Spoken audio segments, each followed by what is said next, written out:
Olá, eu sou Renata Quadros e eu esqueci de gravar a introdução. Então, esse é o Recontando Casos, canal onde eu trago vocês aqui para a sala da minha casa e reconto um caso, daquele jeitinho que a gente gosta, com bastante detalhes e vídeos longos. Em 2010, corpos e restos humanos foram encontrados na região de Long Island, em Nova York, dando início a um caso com muitas perguntas e quase nenhuma resposta. Algumas vítimas identificadas e outras não. Alguns suspeitos, mas nenhuma confirmação. Até agora, recentemente, dia 13 de julho de 2023, quando um suspeito foi preso. E esse suspeito está sendo acusado de pelo menos 3 dos homicídios não solucionados. O nome desse suspeito é Rex Heuermann, de 59 anos. Ele é arquiteto, casado, pai, um homem acima de qualquer suspeita e que nunca esteve no radar da polícia até então. Só em 2022, quando eles resolveram fazer uma força-tarefa para resolver esse caso, é que o nome dele aparece, e é isso que eu quero contar aqui para vocês. Nesse vídeo aqui, gente, eu quero trazer para vocês um geral desse caso, desde quando ele começou, né, digamos assim, desde que ele foi notícia lá em 2010. Vou explicar certinho quais são os crimes que esse suspeito está sendo acusado, as vítimas, falar um pouquinho de cada uma delas. Eu tô simplesmente viciada em pesquisar sobre esse caso, então ele é um caso realmente cheio de detalhes, como vocês gostam e como eu gosto de contar para vocês também. Eu reuni tudo aqui nesse vídeo, gente, até a última atualização, que foi no dia 4 de agosto, quando eles identificaram mais uma vítima. Então eu estou gravando aqui no domingo, no dia 6 de agosto. Então até esse dia aqui eu reuni tudo aqui para vocês. E antes de eu começar, eu preciso dar 3 avisos bem rapidinho aqui para vocês. E por favor, não pulem esses avisos, porque depois vocês vão comentar coisas que eu falei aqui nesses avisos, hein? Presta atenção. Primeiro aviso, gente, esse é um vídeo longo. É um canal de vídeos longos. Você não vai saber desse caso aqui comigo em 10 minutos, 15 minutos, 20 minutos, tá? Eu gosto de entrar de cabeça no caso, eu gosto que vocês entendam tudo que eu tô conseguindo absorver sobre o caso. Então, é um vídeo longo, tá? Você pode perceber isso sempre pela minutagem do vídeo, e é o jeito que eu gosto de contar, e é o jeito que as pessoas que estão inscritas no meu canal gostam de ouvir. Segundo aviso, gente, eu deixei de fora aqui do vídeo todas as especulações de internet, tudo que estão se falando aqui, falando ali, a gente não sabe muito bem se é verdade ou não. Então isso eu deixei de fora, eu vou trabalhar com fatos e coisas que a gente sabe que estão ali comprovadas. E o terceiro aviso é pra galera que tá aqui sempre comigo no canal, que já sabe como que funciona. Eu sei que vocês gostam, muitos de vocês, né, gostam de só me ouvir contar o caso, vocês não ficam assistindo o tempo inteiro a tela, mas nesse caso específico eu fiz uma apresentação bem legal de mapas, linha do tempo e tudo mais, para vocês enxergarem esse caso de uma maneira assim ampla e entenderem todas as ramificações dele. Então, pelo menos na hora que eu for falar do mapinha, se vocês puderem assistir e olhar para a telinha, eu vou ficar bem feliz, porque eu fiz com muito carinho para vocês, tá bom? Então, vamos lá. Esse caso começa com a Shannon Marie Gilbert, de 23 anos. E a Shannon, ela foi essencial para todo esse caso ser descoberto. E o curioso é que até hoje acredita-se que o caso dela não esteja ligado diretamente aqui com o Rex Heuermann. Por enquanto, né? Mas é impossível a gente começar a falar desse caso de Long Island sem falar da Shannon. Então vamos falar dela. A Shannon, ela teve uma infância bem difícil, ela foi diagnosticada com transtorno bipolar aos 12 anos, mas até então, o comportamento da Shannon era tido apenas como o de uma criança malcriada, de uma criança rebelde, quando na verdade ela precisava desses cuidados por causa da bipolaridade. A mãe da Shannon, a Marie, ela não tinha muita paciência com a Shannon. O pai dela também abandonou a família muito cedo. Várias vezes ela foi colocada em orfanatos. Posteriormente, quando ela voltou a morar com a mãe, também foi difícil, porque a mãe tinha um namorado e esse namorado não tratava a Shannon muito bem. Então, desde cedo, era essa infância turbulenta. E era uma realidade encarada tanto pela Shannon quanto pelas irmãs dela. Muito cedo, a Shannon começou a se envolver com substâncias, com o álcool. E para ajudar ainda, ela não tomava qualquer tipo de medicação para sua bipolaridade. Apesar de tudo isso, a Shannon era uma garota muito inteligente. Ela se formou aos 16 anos, ela passou por alguns empregos, inclusive ela até frequentou uma escola de enfermagem, e ela ia passando aí de empregos em empregos, e o sonho dela era ser cantora, era ser famosa e ganhar muito dinheiro com isso.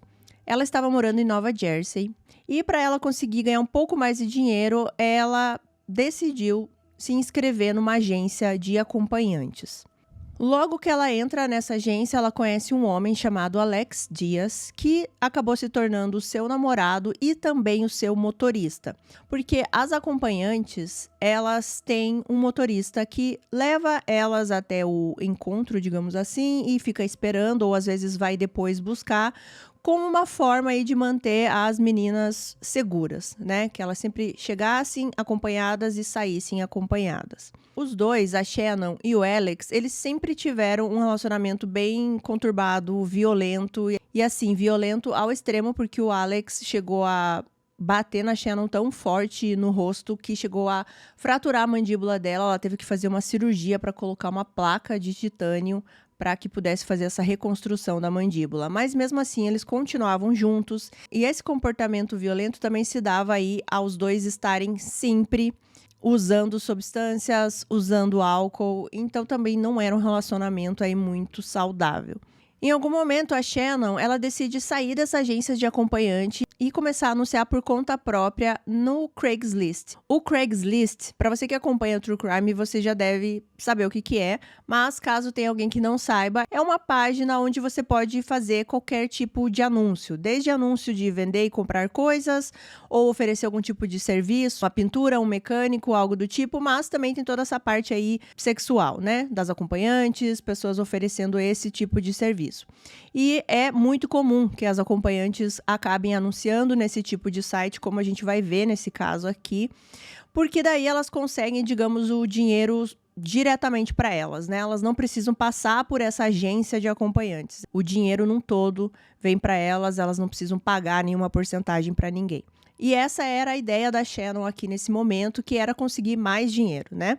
Ela conseguiu realmente muito dinheiro, ela consegue até comprar o seu próprio apartamento. Ela não perdeu o contato que ela tinha com a família, mesmo tendo aquela infância difícil, ela sempre ajudava com dinheiro e dava também presentes para os sobrinhos dela. Mas a Shannon, ela nunca largou o vício dela, assim. Então, muito do dinheiro que ela ganhava ia para isso. E aqui ela resolve também mudar o motorista dela. Não seria mais o namorado dela, o Alex, e ela contrata, digamos assim, um cara chamado Michael Peck, que seria o motorista dela. E ele ficaria com 1/3 dos ganhos dela para dirigir esses encontros e também manter ela segura. Então a gente chega aqui em 1º de maio de 2010. A Shannon, ela tinha um cliente. Esse cliente morava numa região de praia ali de Long Island, chamada Oak Beach, que ficava mais ou menos em umas 2 horas de New Jersey, né, onde ela morava. Então, o motorista dela, o Michael, leva a Shannon até esse local, aí cerca de 2 horas de New Jersey. Ela chega na casa desse cliente cerca ali de 2 horas da manhã, mais ou menos. Ela entra na casa desse cliente e o Michael fica esperando do lado de fora.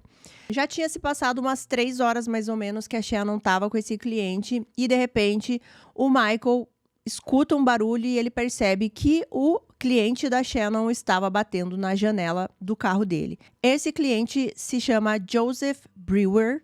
Ele estava batendo no carro ali do Michael, falando que a Shannon estava agindo de uma maneira muito estranha, que era para ele entrar e tentar ver o que estava acontecendo. Quando o Michael entra na casa desse cliente, ele percebe a Shannon agachada atrás de um sofá. Ela estava com o celular na mão e ela não falava nada assim que fizesse sentido para ele. E ao mesmo tempo ela estava ligando para o 911. Existe essa ligação do 911 na íntegra aí na internet, você consegue achar bem fácil. Vou colocar alguns trechinhos aqui para vocês. Yeah, there's somebody after me. I'm sorry? There's somebody after me. Where are you? There's somebody after me. Okay, where are you? There's somebody after me. Where are you, ma'am? I don't know. You're driving right now? No, I'm inside the house. What house? I don't know. Can you trace where I am? No, I can't. Ela fala basicamente assim que tem alguém atrás dela. Ela repete essa frase várias vezes. Tem alguém atrás de mim, tem alguém atrás de mim. Aí a moça que tá atendendo ela pergunta assim, mas aonde você tá? E ela fala, eu tô dentro da casa. Aí a moça pergunta, que casa? Ela disse, eu não sei. Ela não conseguia dar nenhuma informação coerente, nenhuma informação que a atendente do 91 pudesse ajudar ela de alguma maneira, né? Ela até chega a perguntar assim, você pode me rastrear? E a atendente fala, não, eu não consigo te rastrear. E daí ela começa a perguntar mais coisas, né? Assim, onde ela tá, o endereço, a localização, mas ela não conseguia responder. No fundo da ligação, você consegue ouvir vozes masculinas, né? Que eram do Michael, que era o motorista, e do cliente da Shannon, o Joseph. E o Michael, ele fica perguntando assim, e aí, o que foi? O que aconteceu? Vamos pra fora. Ele fica tentando tirar ela pra fora da casa.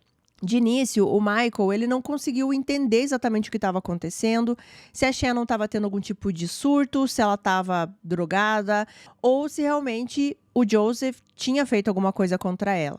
Só que depois de um tempo que o Michael fica ali tentando acalmar ela, tentando entender o que está acontecendo, ele percebeu que ela realmente estava ali numa espécie de um surto, sabe? E ele sai da casa, não sei, de repente para pensar numa melhor solução de tirar ela lá de dentro. Só que não demorou muito e a Shannon, ela sai da casa. Ela sai e ela começa a correr nessa rua.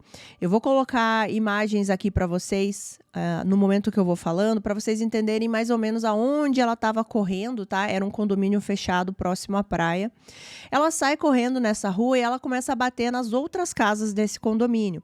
Ela bate primeiro na casa de um senhor, esse senhor chega a abrir a porta para ela, ele chega a perguntar para ela o que está acontecendo, ela não consegue dizer muita coisa. Esse senhor também liga para o 91 para relatar, ele fala que tem uma menina que está meio atordoada e está pedindo ajuda e tem um cara atrás dela, mas ele não sabe dizer se esse cara está tentando ajudar ou se ele está tentando fazer mal para ela. Em todo esse tempo, o Michael estava tentando vir atrás da Shannon. Em algumas fontes diz que ele estava vindo de carro, né?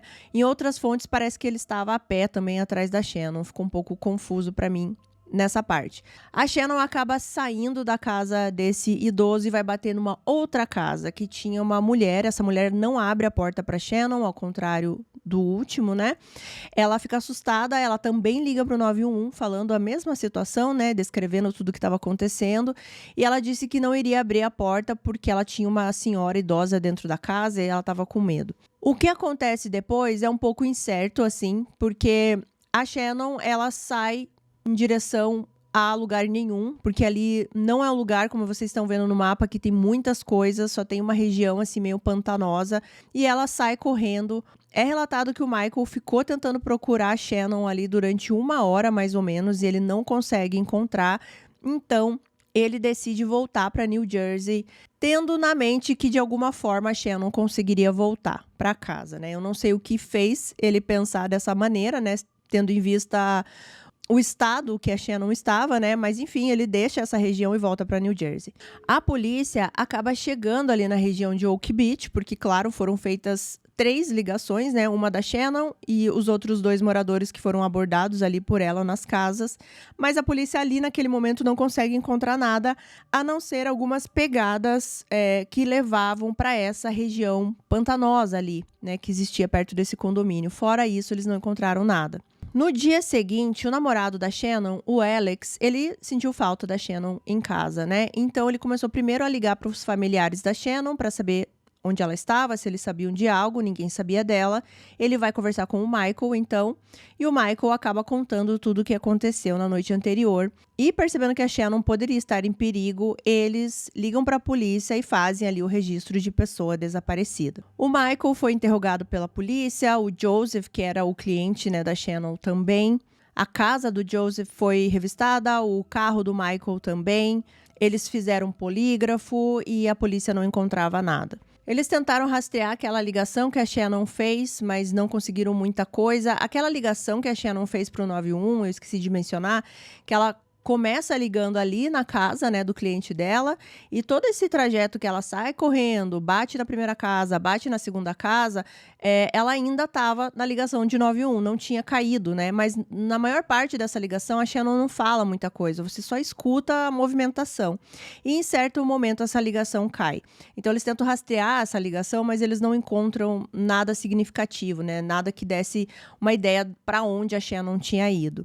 A família da Shannon ficou muito engajada em tentar descobrir qualquer coisa sobre o caso dela. Eles distribuíam panfletos, faziam buscas, mas não conseguiam encontrar nada. E, inclusive, gente, existe um filme que conta bem essa luta da família para encontrar qualquer coisa sobre a Shannon, que é num filme chamado Lost Girls. Ele saiu em 2020 pela Netflix. Eu não assisti esse filme, tá? Se você assistiu, comenta aqui embaixo para mim, mas eu acredito que seja bem interessante. Ele é uma dramatização, eu acredito que ele não é um documentário. A família da Shannon, ela não foi poupada, digamos aí, das tragédias, porque em 2016 outra tragédia aconteceu na família deles, que foi a morte da Mary Gilbert, que é a mãe da Shannon. E ela foi morta, gente, pela irmã da Shannon, a própria filha. O nome dela é Sarah Gilbert. A Sarah tinha vários problemas aí de saúde mental e aparentemente, no meio de um surto, ela acabou tirando a vida da própria mãe de uma maneira muito, muito brutal.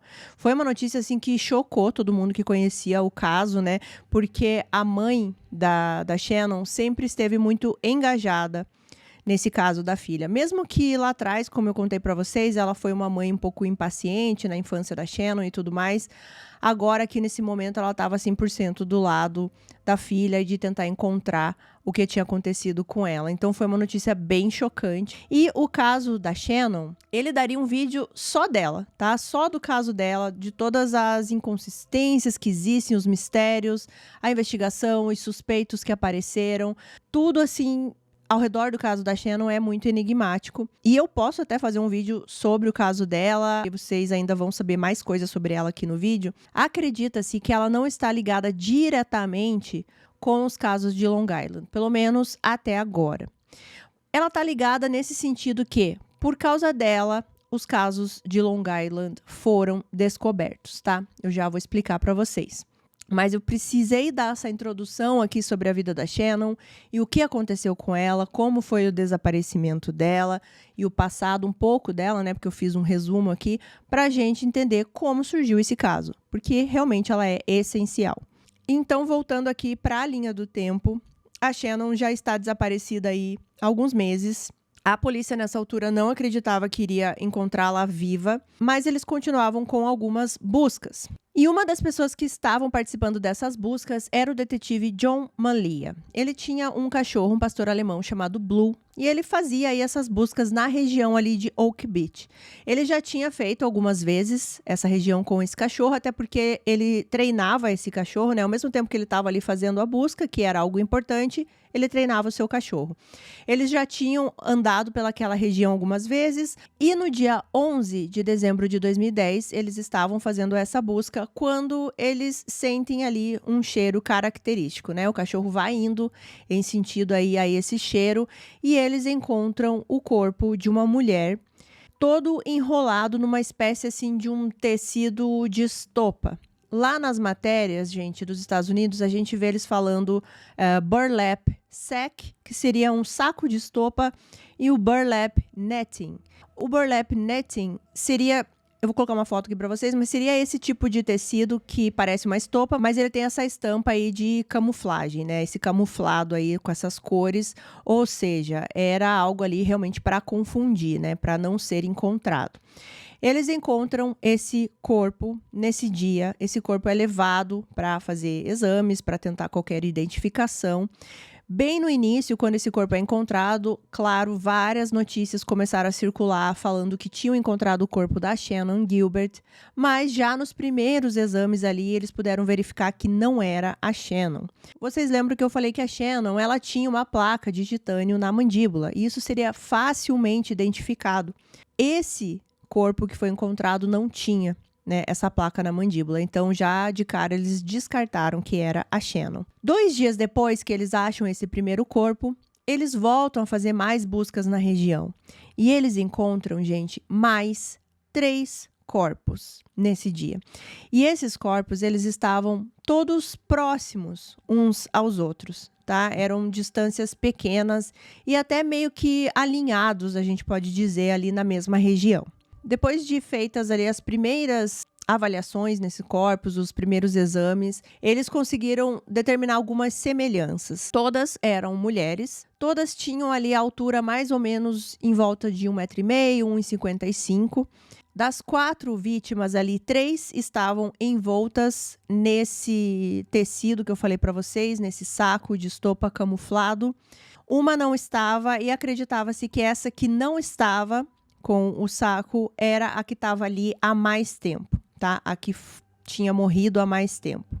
Todas elas estavam sem roupa, sem joias, nada assim que identificasse. Outra coisa muito importante é que depois da análise do médico legista, eles determinaram que todas pareciam terem sido vítimas de estrangulamento. Então, depois da descoberta de todos esses corpos, ali a polícia do condado anunciou para o público que eles estavam atrás de um assassino em série.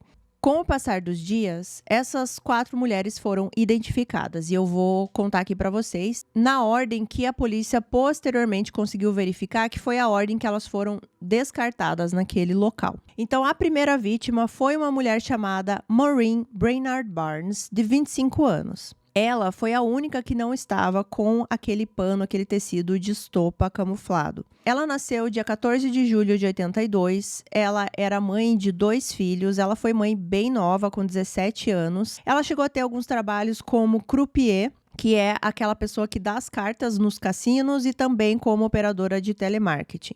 Mas nenhum desses trabalhos dava o dinheiro suficiente para Maureen cuidar dos filhos. Então, ela acabou começando a trabalhar como acompanhante e ela também anunciava nesses sites como o Craigslist. No dia 9 de julho de 2007, a Maureen, ela disse para alguns amigos que ela iria encontrar um cliente fora do hotel ali onde ela estava hospedada, que era em Manhattan, em Nova York. Ela sai para encontrar esse cliente, mas ela não volta. As amigas ficam preocupadas, né, porque ela não tinha voltado, mas elas acabam só fazendo um registro de desaparecimento 5 dias depois desse 9 de julho. Elas fazem esse registro no dia 14. Então, a Maureen foi vista pela última vez em 2007 e o corpo dela foi encontrado agora aqui em 2010. A segunda vítima era Melissa Bartholomew, de 24 anos. Ela nasceu em 14 de abril de 1990 e ela sempre foi uma adolescente independente que corria atrás do dinheiro dela. Ela conseguiu até uma licença em cosmetologia, mas do mesmo jeito que a Maureen, ela também não tinha muito dinheiro para se manter e acabou recorrendo a esse trabalho de acompanhante e também anunciando no Craigslist. No dia 10 de julho de 2009, a Melissa foi vista pela última vez no seu apartamento no Bronx, depois que ela disse para alguns amigos que iria encontrar com um cliente ali em Manhattan. Quando a sua família percebeu que ela não dava notícias, ficou muito preocupada e foi até a polícia para registrar ela como desaparecida. Mas a polícia de início não quis fazer esse registro porque eles falavam que ela era uma adulta e não tinha se passado 24 horas, toda aquela conversa. Passam-se alguns dias até que então a polícia resolve colocar ela como uma desaparecida, né, registrar isso. E cerca mais ou menos aí de uma semana, um pouco mais de uma semana, a irmã da Melissa, o nome dela é Amanda, ela recebeu um telefonema. E esse telefonema vinha do celular da Melissa. O que foi um susto, mas uma alegria ao mesmo tempo, porque elas acreditavam que, nossa, de repente ela realmente estava só fora há algum tempo e agora ela tinha voltado. Mas quando essa irmã atende o telefone, era um homem falando. E esse homem falou coisas absurdas para a irmã da Melissa. Primeiro que ele sabia já o nome dela, provavelmente ali pelos contatos do telefone, né? Mas ele começou a falar várias coisas, como, por exemplo, que tinha sido ele que tinha tirado a vida da Melissa e que ele estava na frente dela e ele estava assistindo ela apodrecer. E mais um monte de coisas, assim, escatológicas e muito, muito perversas que esse homem fala para a irmã da Melissa. A polícia acreditava que esse homem que estava ligando poderia ser o culpado, claro, pelo desaparecimento da Melissa e saber exatamente onde ela estava, mas também que ele tivesse algum envolvimento ou pelo menos um conhecimento ali de investigações, de polícia e tudo isso, porque ele ligava para a irmã da Melissa e as ligações eram muito curtinhas, assim. Ele sabia que ele tinha que fazer ligações curtas para não ser rastreado, porque ele nunca ficava um tempo grande para ser rastreado. Então, na época, que eles não conseguiram fazer nada com essa informação. A terceira vítima foi Megan Waterman, de 22 anos. Ela nasceu em dia 18 de janeiro de 1988 e também não teve aí uma vida muito fácil desde criança. Ela teve muitos problemas com a mãe quando era criança também. Ela foi colocada em orfanatos várias vezes. Ela acabou engravidando bem novinha, ela teve um filho com 17 anos de um homem de 30 anos, ela não fica com esse homem, né? E ela acaba largando os estudos. Depois disso, ela conhece um namorado que fazia parte de uma gangue e esse namorado tanto introduziu a Megan ao mundo ali das substâncias, né? Como também a esse mundo das acompanhantes. Ele obrigava ela a ganhar dinheiro dessa forma. Ela também anunciava no Craigslist sites parecidos com esse. Ela chegou a ser presa uma vez e ela era frequentemente vista em hotéis ali da região de Manhattan. Ela foi vista pela última vez no hotel Holiday Inn Express em Nova York, ali em Manhattan. E ela estava trocando mensagens com um possível cliente e era dia 5 de junho de 2010. Passaram-se aí uns 2 dias do dia que ela tinha sido vista pela última vez. Aquele namorado dela, que era membro de gangue, ele começou a ficar preocupado, mas ele só foi falar com os familiares e amigos porque ele tinha medo de falar com a polícia, porque, enfim, ele era membro de gangue e tinha uma ficha super suja, então ele não poderia ir lá falar sobre o desaparecimento da namorada e quem faz isso é a família dela. A quarta vítima era Amber Costello, de 27 anos. Ela nasceu em outubro de 83 e ela teve uma infância diferente aí de todas as meninas que eu falei até agora. Ela cresceu numa família de classe média e até ali mais ou menos os 5 anos de idade ela teve uma vida feliz, com pais amorosos e uma família unida. Mas quando ela chegou nessa idade ali mais ou menos de uns 5 anos, ela teve uma experiência muito traumática. Ela foi violada por um vizinho. Depois desse acontecimento, a família começou a desmoronar, porque o pai começou a beber muito, ele se sentia culpado pelo que tinha acontecido, e a mãe, ela teve várias crises, vários surtos, assim, devido também à culpa que ela sentia pelo que a filha tinha passado. E a partir daí, a família só desmoronou, né? Eles começaram a perder muito dinheiro também, e quem meio que segurava as pontas era a irmã mais velha da Amber. Essa irmã mais velha, também para conseguir algum tipo de dinheiro, ela começou a trabalhar como acompanhante e a Amber foi atrás dela nisso também. E aí elas foram apresentadas a esse mundo aí também de muitas substâncias e começaram a ficar viciadas.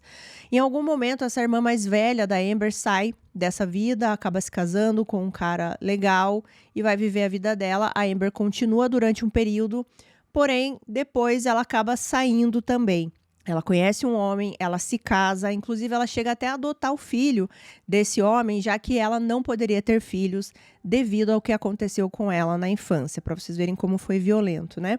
Só que, por algum motivo, esse casamento da Amber também não deu certo. Mais pra frente, a irmã mais velha começou de volta a ter problemas com o dinheiro e, enfim, as duas voltam para esse mundo de acompanhantes. E então, dia 1º de setembro de 2010, a Amber estava ali prestes a receber um cliente no apartamento dela. A Amber, ela estava com um amigo nesse apartamento e esse amigo e a Amber, eles quiseram armar, digamos assim, uma armadilha para conseguir ficar com o dinheiro desse cliente sem que a Amber precisasse realizar o serviço, digamos assim, tá? Então, qual que era a ideia? A ideia era a seguinte, olha, você recebe seu cliente, você pede para ele deixar o dinheiro na mesa, porque parece que isso era meio que um acordo, assim, do cliente chegar e já colocar o dinheiro na mesa. Só que daí esse amigo da Amber entraria ali no apartamento, fazendo um escândalo bem violento, se passando pelo namorado da Amber, como se fosse algo revoltante, que ele estava revoltado que ela estava fazendo aquilo. Nisso, o cliente provavelmente se assustaria e ia embora, e o dinheiro ficaria na mesa, eles ficavam com o dinheiro sem a Amber precisar fazer o programa. tá? Seria essa a armadilha. E eles fazem isso. Esse cliente chega e é exatamente isso que acontece. Ele deixa o dinheiro em cima da mesa, esse amigo da Amber chega, faz toda a confusão, esse cliente sai. Logo que esse cliente sai, ele manda algumas mensagens para Amber, dizendo que ele não achou legal o que aconteceu e perguntando se ele teria créditos com ela agora, porque, enfim, ele tinha deixado o dinheiro lá. Então, no dia seguinte, a Amber conta para uma amiga que ela estava indo se encontrar com esse cliente e que esse cliente tinha pedido para ela não levar o celular. E essa foi a última vez que a Amber foi vista. Na época aqui, gente, quando ela sumiu, né, e não tinha encontrado o corpo dela, nem nada ainda, ninguém registrou o desaparecimento dela. Mas, agora, como tinham encontrado o corpo dela, essas pessoas que participaram dos últimos momentos aqui da Amber, eles conseguiram dar uma descrição desse cliente, né? Por quê? Porque o amigo dela viu quem era o cliente, né? Porque eles fizeram toda aquela armadilha para ele. E no dia seguinte, a Amber saiu com esse cliente. Então, eles tinham as características desse último cliente que a Amber viu e que depois dele, ela sumiu. E quais eram as características desse cliente? O amigo da Amber descreveu ele como sendo um homem muito alto com uma aparência de ogro, nesse sentido de ser um homem muito grande. Ele descreveu esse homem como tendo 1,90 m a 2 metros, então era bem alto. Tinha cabelos escuros e bem espessos, usava óculos grandes ovais e ele estava dirigindo um Chevrolet Avalanche. Então agora essas 4 vítimas foram chamadas de Gilgo 4, que seria assim as 4 de Gilgo. Por que Gilgo? Porque essa região onde elas foram encontradas se chama Gilgo Beach, né? Que é a praia de Gilgo seria. Porque elas foram encontradas quase que juntas, né? E com as características muito parecidas. Essas características parecidas, depois que eles identificaram elas, né? Ficaram mais parecidas ainda, né? Porque antes da identificação, eles conseguiam ver ali as características físicas parecidas, né, e de como o descarte foi feito. Quando eles conseguiram identificar, eles viram que todas trabalhavam como acompanhante, né, e todas ali mais ou menos na região de Manhattan. E o que mais que a polícia descobriu lá em 2010 nesses corpos? Eles encontraram, gente, cabelo. Eles encontraram fios de cabelo, tanto no saco de estopa, né, naquele tecido, como também nos cintos que eram usados para amarrar as vítimas ali. E também em fitas adesivas que também foram usadas nessas vítimas. Só que lá naquela época eles não conseguiram fazer nada com esses cabelos, né? Eles só armazenaram esses cabelos e não tinha muito o que fazer. Eles não tinham a tecnologia suficiente para fazer alguma coisa. Então a polícia viu que ali parecia-se uma grande desova de corpos, né? Eles estavam à procura da Shannon, lembrando aqui, eles acabam encontrando essas 4 meninas, né? Por isso que o caso da Shannon foi muito importante. Agora acho que vocês entendem. E é claro que eles não iriam desistir de procurar a Shannon, então eles continuam procurando na região. E eles encontram várias outras coisas, na verdade, várias outras pessoas. Então vamos lá, gente, o que eles descobriram? E agora sim, vai ficar um pouco confuso, mas depois vocês vão ver que vai ficando mais claro as coisas, tá? Cerca de mais ou menos 1,5 km de onde foi encontrado ali as 4 de Gilgo, foi encontrado um crânio, um par de mãos e um antebraço de uma mulher que posteriormente foi identificada como Jessica Taylor. E a Jessica Taylor teve o torso encontrado em 2003, numa região próxima. É isso mesmo que vocês entenderam. Ela foi encontrada em 2 datas diferentes. O torso foi encontrado em 2003, muito antes aqui de todo esse caso.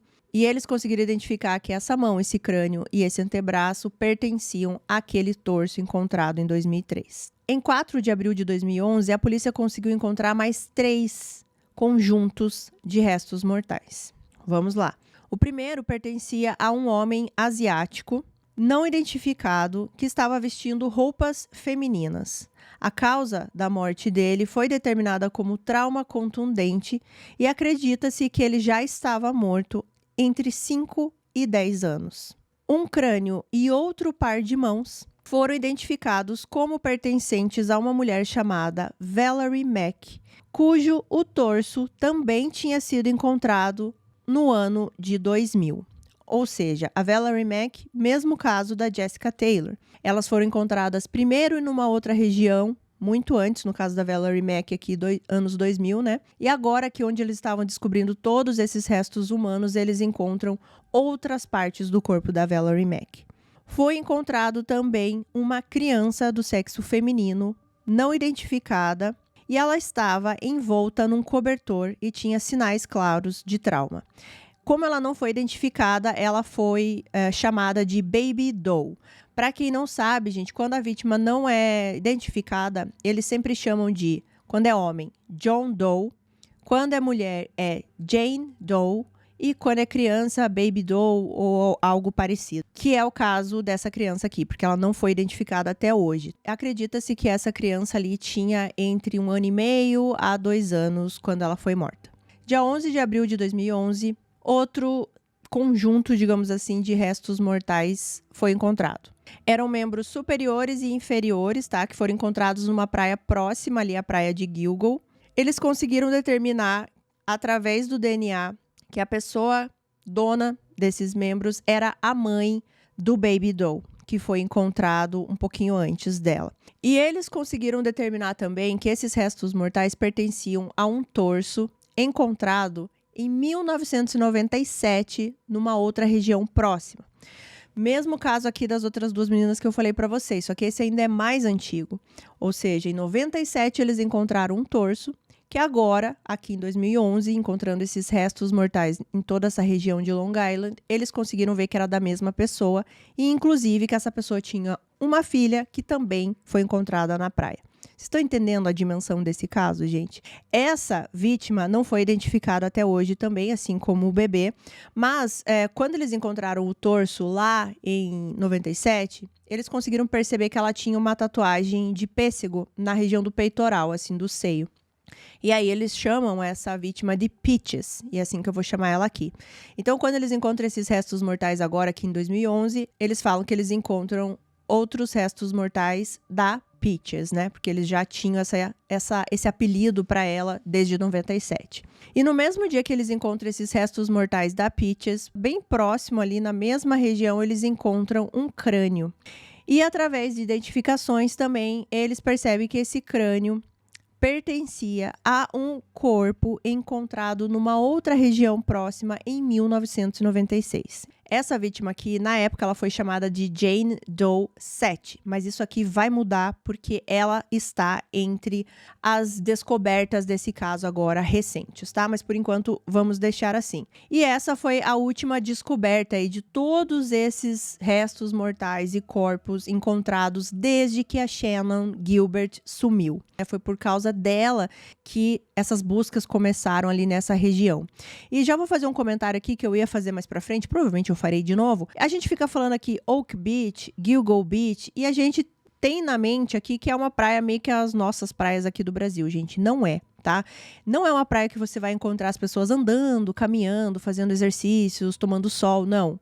É uma praia que só passa carro, e ainda nessa época que ela era mais diferente ainda, ela não tinha uma faixa adicional. Então não é um lugar que as pessoas frequentam, é um lugar que de noite não dá para ver nada, que de noite você consegue se esconder no meio dessas matas, dessas regiões mais pantanosas, perfeitamente, entendeu? Quando a polícia começa a descobrir todos esses corpos, eles acreditavam que ali tinha uma pessoa agindo e descartando, né, todos esses corpos, esses restos mortais nessa região, justamente por isso, porque é esse lugar, assim, que não é muito visitado. E no total aqui, gente, caso vocês não tenham feito a conta, foram 10 corpos encontrados depois do desaparecimento da Shannon. Mas, e cadê a Shannon? Porque até então, ninguém tinha encontrado nada sobre ela, né? Tudo isso começou por causa dela e até agora nenhum sinal. Bom, dia 6 de dezembro de 2011, foi encontrado a carteira de identidade da Shannon, junto também com o telefone dela, calça jeans e sapatos. E foi encontrado tudo isso numa região de pântano ali de Oak Beach. E 2 dias depois, eles finalmente encontraram o corpo da Shannon Gilbert. Já na época, eles acreditavam que o caso da Shannon não tinha a ver com esses outros casos que eu acabei de falar aqui para vocês, tá?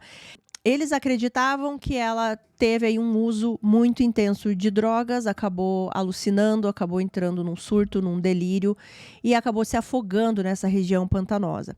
Mas a família da Shannon não acredita nessa versão e eles falam que a quantidade de água que existia ali era muito pouca para ela se afogar e ela foi encontrada olhando para cima, assim, ela não estava com o rosto para baixo. A família da Shannon, na época, eles conseguiram contratar uma autópsia independente e a sua causa-morte foi dada como indeterminada.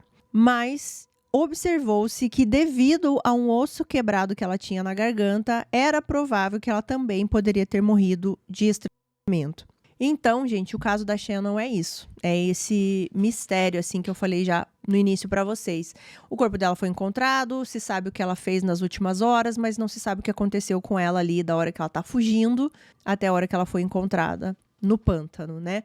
Então, muitas pessoas acreditam que pode estar relacionado com o caso de Long Island e tem gente que acha que não. Mas é isso que eu queria que vocês entendessem, que o caso dela é bem importante aqui para todo esse outro caso que a gente vai continuar falando aqui. Então, vamos lá. Então, gente, desde essa descoberta aí lá de 2010, 2011, todas essas vítimas, muitos suspeitos apareceram assim, né, no radar da polícia, muitas teorias, investigações e tal, mas nada de concreto. Se vocês forem assistir vídeos desse caso mais antigos, né, que não estão falando dele agora, vocês vão ver que existiram aí vários suspeitos no caso, inclusive no caso da Shannon, né, mas eu resolvi não trazer aqui para não ficar mais confuso e a gente focar no que está sendo descoberto agora, tá? Mas uma coisa que vale muito a gente falar sobre esse caso é que as investigações não foram feitas de uma maneira correta, ou pelo menos de uma maneira que a gente gostaria que elas fossem feitas. Por quê? Porque nessa época aqui, existia um chefe de polícia chamado James Burke, que não era uma pessoa assim muito correta. Ele foi acusado de estar envolvido em várias coisas como corrupção, com drogas, violência, obstrução. Ele também ali tinha várias conexões com as trabalhadoras do sexo. Então, assim, ele tinha várias coisas erradas ali na profissão e ele não queria que ninguém ficasse ali muito investigando sobre isso, porque ele tinha medo que descobrissem coisas sobre ele. Porque o FBI, ele foi cogitado ali de entrar nessa investigação ali em Long Island e toda a região, e esse chefe de polícia falou, não quero o FBI aqui investigando. Por quê? Porque ele tinha medo que as pessoas descobrissem as coisas sobre ele. Ele foi, acusado, foi julgado e ele foi preso. Então, assim, ele realmente estava envolvido com várias coisas erradas. Ele levou aí uma sentença de 46 meses pelo que ele fez. Então, agora, com esse sujeito aí fora da polícia, né, as coisas começaram a andar um pouquinho, a gente pode dizer. Em dezembro de 2015, o comissário de polícia ali do condado, que é o condado de Suffolk. Esse condado de Suffolk é ali que abrange toda essa região que a gente está falando ali de Long Island e as praias, enfim, o condado é toda essa parte. Então, eles anunciaram que o FBI estaria entrando agora nas investigações do caso. Só para ficar claro aqui para vocês, gente, depois que o FBI entra no caso em 2015, algumas coisas foram descobertas, mas foram coisas que eu já contei aqui para vocês, por exemplo, a identificação da Jessica Taylor, da Valerie Mack. Também foi progredindo a tecnologia, né? Eles conseguiram fazer essas identificações. Mas eu preferi já falar a identificação delas no início, tá? Para não ficar mais confuso para vocês. Mas na época que esses restos mortais foram encontrados, já não foi de cara que identificaram quem elas eram, né? Demorou um tempo e algumas delas foram nesse período que o FBI entrou, tá? Só para ficar claro. Então, a próxima coisa que aconteceu aí nesse caso foi em 2020, quando a polícia divulgou umas imagens de um cinto encontrado em uma das vítimas. E esse cinto, ele tinha umas iniciais. E dependendo de como você olha, ela vai ter um significado diferente, né? Porque ela pode ser ou o HM ou o WH. E eles divulgaram essas fotos para que alguém que de repente conhecesse esse cinto ou conhecesse alguém que tivesse esse cinto falasse alguma coisa para a polícia. Mas isso não deu em nada. E aí que chegamos em 2022, que foi quando tudo começa realmente a ser desvendado, assim, de uma maneira, assim, muito rápida, inclusive. Porque ali o condado, né, de Suffolk, que eu já expliquei para vocês, eles lançaram uma nova investigação para resolver o caso ali da praia de Gilgo. E eles chamaram também o estado para participar disso, o estado de Nova York. A Polícia Estadual de Nova York, eles enviaram um investigador só para investigar esse caso. Tipo, ele foi dispensado de todos os outros casos que ele estava trabalhando, para ele trabalhar só ali no caso de Long Island. Essa força-tarefa começou em fevereiro de 2022. E em março de 2022, eles já tinham um suspeito. E esse suspeito era Rex Heuermann. E como eu falei lá no início, essa foi a primeira vez que esse nome surgiu na investigação. Nunca ninguém tinha falado dele em nenhum momento. Então, como eles chegaram nesse nome, nesse suspeito? Vamos lá. Então, gente, a polícia, ela não acreditava que todos os corpos que foram encontrados eram vítimas da mesma pessoa. Eles acreditavam que até tinha mais de um. Mas as 4 vítimas ali de Gilgo, sim. Aquelas 4, eles tinham quase certeza que era da mesma pessoa. Pela forma que elas foram encontradas, que eram semelhantes, as características dela, era mais evidente que era feito ali tudo por uma pessoa só. Então, eles queriam focar nelas. E eles tinham a consciência que lá atrás não existia a tecnologia de hoje em dia, eles não tinham tantos recursos para analisar e periciar todas as evidências que eles tinham lá atrás, né? Então, é claro, eles foram revisitar tudo isso e eles começaram analisando novamente os últimos momentos de cada uma dessas 4 vítimas. E aí eles começaram a ver que tinha muita coisa ali em comum. Por exemplo, a Maureen, ela teve 16 interações com um número de telefone e se determinou ter vindo de um telefone pré-pago / descartável. Lá, eles chamam de burner phone. Eu tentei pesquisar assim, mais o conceito realmente do que é um burner phone. Eu fiquei mais confusa ainda, porque pelo que eu entendi, você pode criar números de telefone, tanto no seu próprio telefone, ou comprar um aparelho para isso, que já vem com um número desses descartáveis, e é exatamente isso que é o número, é um número descartável. Você vai usar ele durante um período de tempo, para fazer algumas ligações, ele não fica vinculado à sua identidade, ele não pede documento, nem nada do tipo. É realmente algo descartável, para você usar durante um tempo e jogar fora. E a Maureen, ela teve essas 16 interações com um número que vinha de um burner phone, né, de um telefone descartável. Pelo telefone da Maureen, também eles conseguiram determinar que no dia 9 de julho, que foi o dia que ela desapareceu, eles tiveram uma conexão do telefone dela ali numa torre em Manhattan. E não teve mais nenhuma outra atividade no telefone dela até dia 12 de julho, quando tentaram ligar para o telefone dela para escutar serviço de voz, né, as mensagens de voz. A Melissa, no dia 3 de julho de 2009, ela recebeu uma ligação e o mesmo número ligou novamente para ela nos dias 6 de julho, 9 e 10 também. A polícia trabalhou para descobrir de onde eram feitas essas chamadas e também foi determinado que eram de um telefone descartável.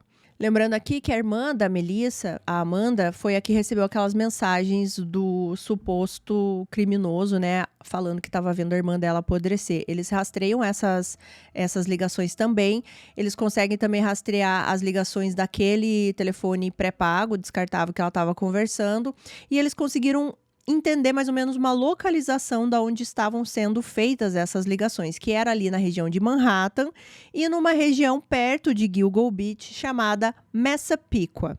Eles conseguiram determinar que as ligações durante o dia eram ali na região de Manhattan e durante a noite era em Massapequa. Essa informação é muito importante. A Megan, ela também foi contactada por um telefone descartável no dia 5 de junho, né, de 2010, que foi ali prestes a ela ter desaparecido.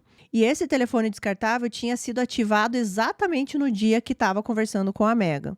O namorado dela, que era aquele de gangue, ele acabou dizendo depois que nesse dia a Megan falou para ele que ele não precisaria levar ela até o encontro, né? Que era o que normalmente ele fazia. Ele disse que ele levava ela e depois ia buscar, mas ela disse que nesse dia não era para ele fazer isso. E que, inclusive, o cliente, ele tinha oferecido para ela $1.500 porque ele iria passar a noite inteira com ela. Então, por isso que ela falou pro namorado não ir buscar e não ficar esperando. A Megan foi aquela que foi vista por último ali no Holiday Inn, né? Em Nova York, ali em Manhattan. Depois ela nunca mais foi vista e o celular dela fez uma conexão com uma torre em Massapequa. A Amber, gente, também foi contactada por um telefone pré-pago. Eles conseguiram determinar que esse telefone ligou para Amber ali da região de Massapequa e Amityville, que vocês já vão ver também que é uma próxima da outra. Ele liga para Amber dessa região e ele vai até o apartamento dela. Eles conseguiram fazer esse caminho, digamos, até o apartamento dela, que era em uma outra região, porque durante o caminho ele faz várias ligações para Amber, né? Ele vai ligando várias vezes e eles conseguiram rastrear essas ligações. Lembrando aqui que a Amber é aquele caso que o cliente foi até o apartamento dela e ela acaba chamando o amigo se finge de namorado para ficar com o dinheiro do cliente, tá? Então, o que aconteceu? No dia seguinte, a Amber teve que sair com esse cliente novamente, né? Eles combinaram de sair porque ele falou que ele tinha créditos e ele já tinha pagado. Uma amiga da Amber contou que nesse dia, quando ela foi se reencontrar com esse cliente, ela mencionou que o cliente pediu para que ela não levasse o celular, o que era muito curioso, né? E ela não leva o celular dela. E lembrando aqui também que foi o amigo da Amber que deu aquela descrição do cliente, né? Um cara que parecia um ogro, entre 1,90 e 2 metros de altura, cabelo espesso, óculos e o Chevrolet Avalanche. Então a polícia, ela pegou todos esses registros dessas ligações para determinar assim uma área de atuação, digamos assim. Só que essa área era muito grande, porque ela envolvia ali parte de Manhattan, né, uma área específica de Manhattan, e vinha aqui passando até a parte de Massapequa, Amityville. Eu estou mostrando aqui no mapa para vocês terem uma ideia. É uma região muito extensa, muitas pessoas moram nessa região, muitas pessoas trabalham nessa região. Então eles começaram a filtrar isso baseado naquela descrição que eles tinham do cliente suspeito da Amber. E eles começaram a ver quem dessa região tinha um Chevrolet Avalanche. Não eram muitas pessoas que tinham esse carro na região, ele não é um carro assim super, super popular, tá? Não é um carro que você vê toda hora na rua, pelo que eu entendi, né? E aí eles começaram a ver, dentre todos esses donos do Chevrolet Avalanche, quem batia com a descrição dada pelo amigo lá da Amber, né? Quem era alto, cabelo espesso, usava óculos, enfim, todas essas características. Eles foram vendo um por um, até que eles chegam no Rex Heuermann, que batia com toda essa descrição. E eles chegam no nome do Rex, gente, cerca de um mês depois que essa força-tarefa começou. Foi muito rápido, para vocês verem como, quando a tecnologia está avançada e quando você tem os profissionais empenhados em resolver, as coisas realmente acontecem. Mas é claro que agora eles precisavam de mais evidências, eles precisavam ver se realmente esse cara era quem eles estavam procurando. Então eles começaram a pesquisar sobre a vida do Rex. E o que eles descobriram? Que ele tinha uma empresa de arquitetura e essa empresa se localizava aonde? Em Manhattan, Nova York. E ele morava aonde? Em Massapequa, ali na região de Long Island. Aí as coisas já começaram a ficar um pouco estranhas, porque era exatamente aonde foram feitas aquelas ligações de celular pré-pago que eu acabei de falar para vocês, que tinham horas que era ali em Manhattan, tinha horas que era em Massapequa. Era muito específico essas duas regiões. E aí, gente, eles começaram a virar a vida desse cara do avesso. Eles começaram, lógico, pelos rastros virtuais, digamos assim, né? Eles começaram a investigar tudo o que ele fazia e eles começaram a descobrir que ele tinha várias contas falsas, vários e-mails falsos do Gmail, assim, que ele usava para entrar nesses aplicativos como Tinder, Craigslist, enfim. E também começaram a descobrir, gente, pelos e-mails que ele tinha, todos os e-mails falsos, tá? Buscas que ele fazia na internet. E eu pensei muito, gente, se eu trazia exatamente o que ele buscou na internet aqui para vocês, mas eu realmente não vou trazer, porque eu não gosto nem de falar as coisas que ele estava buscando na internet. Mas eram coisas perturbadoras, assim, que estavam sempre relacionadas à violência, tortura, crianças, coisas muito específicas de características de mulheres e crianças.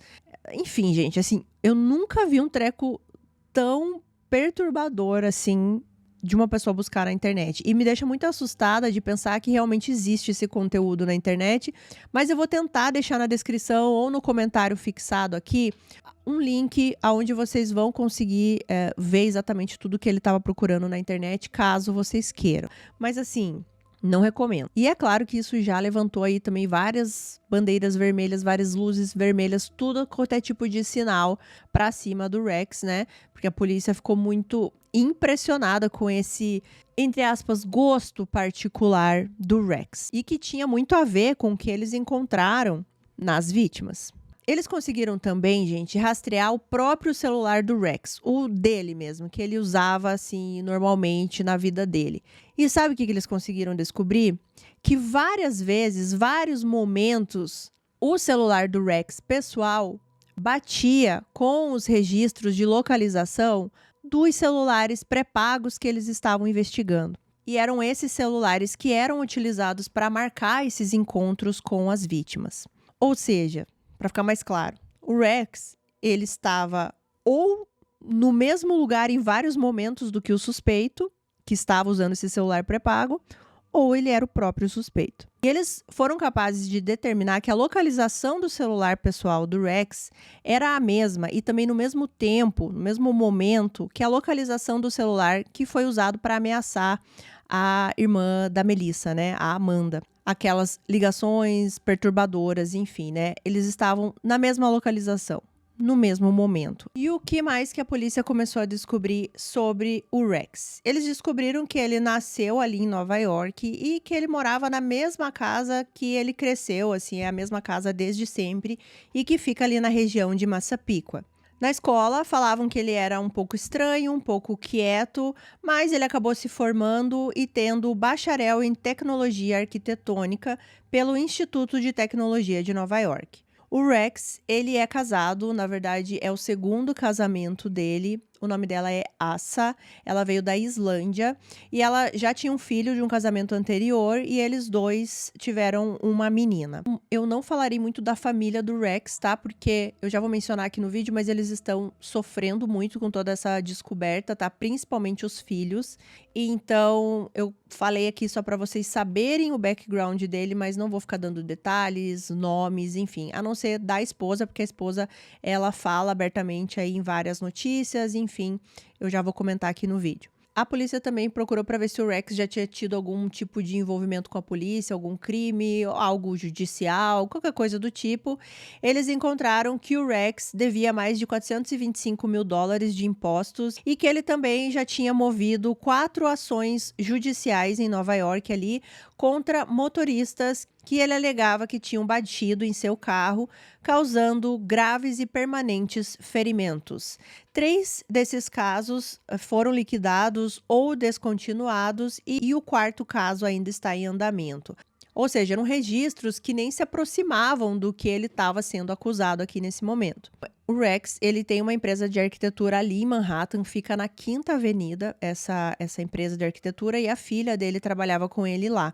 E por causa da profissão dele, ele gravou, gente, uma entrevista, se eu não me engano, essa entrevista foi ano passado, tá? Eu vou confirmar na edição, mas eu acho que foi em 2022 ou 2021, é bem recente. Uma entrevista que ele deu para um youtuber e que tinha esse assunto relacionado, né? A arquitetura, todo o trabalho que ele fazia ali diariamente.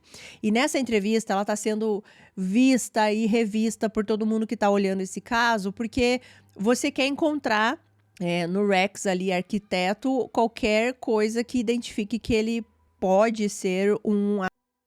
Rex Heuermann, I'm an architect, I'm an architectural consultant, I'm a troubleshooter, born and raised on Long Island. Okay.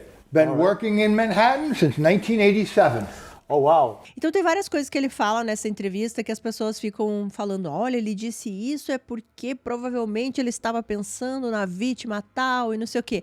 É meio estranho a gente assistir essa entrevista, tá? Porque ele fala realmente coisas que depois que você começa a pensar que ele pode ser o suspeito, né, que ele pode ser o criminoso, fica na nossa cabeça, assim, é meio estranho realmente, tá? Vou tentar linkar também essa entrevista aqui embaixo para vocês. Esse youtuber que fez a entrevista, ele foi entrevistado agora recentemente, perguntando, né, se ele se ele percebeu alguma coisa, se ele sentiu alguma coisa, mas ele disse que não, que ele achou que ele era uma pessoa comum, normal, que ele só ficou assim impressionado com a força que ele tinha nas mãos na hora que ele apertou a mão dele e o quanto ele era assim intimidador, a presença dele era uma presença intimidadora. Bom, a polícia continuou aí pegando cada vez mais provas contra o Rex, tá? Essa investigação, lembrando aqui, começou em fevereiro de 2022 e foi indo, gente.